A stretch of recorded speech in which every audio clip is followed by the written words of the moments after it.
Nakon olujnog nevremena koje je poharalo veći dio županije, ovih dana nova prijetnja. Obilne padaline uzrokovale su poplave i izlijevanje rijeka. Sava u Slavonskom Brodu i dalje raste, ali usporeno. Prošlotjedna značajna količina oborina na području Republike Slovenije je uzrokovala značajan porast uzvodnog toka rijeke Save koji je prouzrokovao probleme na tom uzvodnom dijelu toka Save, odnosno od granice sa Slovenijom pa nizvodno prema Sisku. Već kod Siska Sava prima i Kupu, pa je korito šire, ističe, te ima i veću proticajnu moć. Rezultat ovih oborina nije mogao ugroziti ovo naše srednji i nizvodni tok rijeke Save, nego samo uzvodni tok rijeke Save.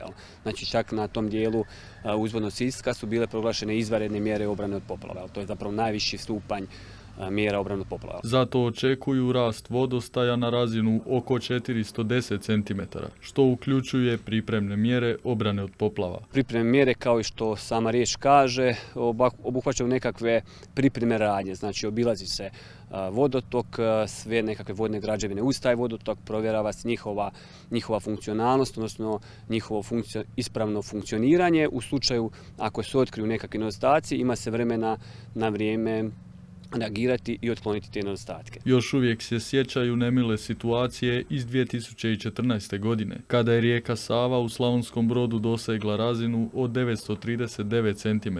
Od tada su, ističe, poduzeli odgovarajuće mjere. Na našem području sustav obrane od poplave je izgrađen, odnosno taj stupanj izgrađenosti našeg sustava na vrlo visokoj razini. Naravno i nakon 2014. godine su se poduzele nekakve dodatne radnje da bi se taj stupanj sigurnosti povećao, pa je tako svakako najznačajniji projekt je modernizacija lijevo-obalnih savskih nasipa koji je obuhvatio dodatno ojačanje postojećih nasipa i izgradnju nekakvih pristupnih puteva kako bi se u trenutku provođenja mjera obrane od poplava moglo lakše pristupiti samim nasipima. Za sada su, čini se, jedine opasnosti velike količine otpada koje Sava nanosi. Svako izlijevanje vodotoka, pa tako i rijeke Save i svog korita uvijek nosi, odnosno voda prikuplja nekakve naplavine koje se nalaze uz korito. Pogotovo sad nakon ovog olujnog nevremena koje je zahvatilo zapravo i cijeli tok rijeke Save, gdje je puno polomljenog drveća, granja završilo uz vodotok.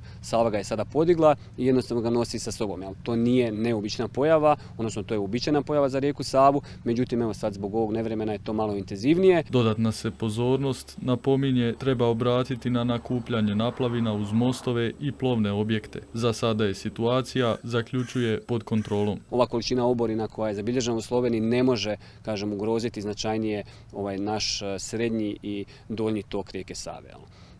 Da su se, ne daj Bože, poklopile još nekakve dodatne okolnosti, da se dodatni pritoci, pogotovo sa bosansko-hercegovačkog dijela sliva rijeke Save, onda bi već moglo biti dodatnih poteškoća. Ali evo, hvala Bogu, u ovom trenutku to nije slučaj.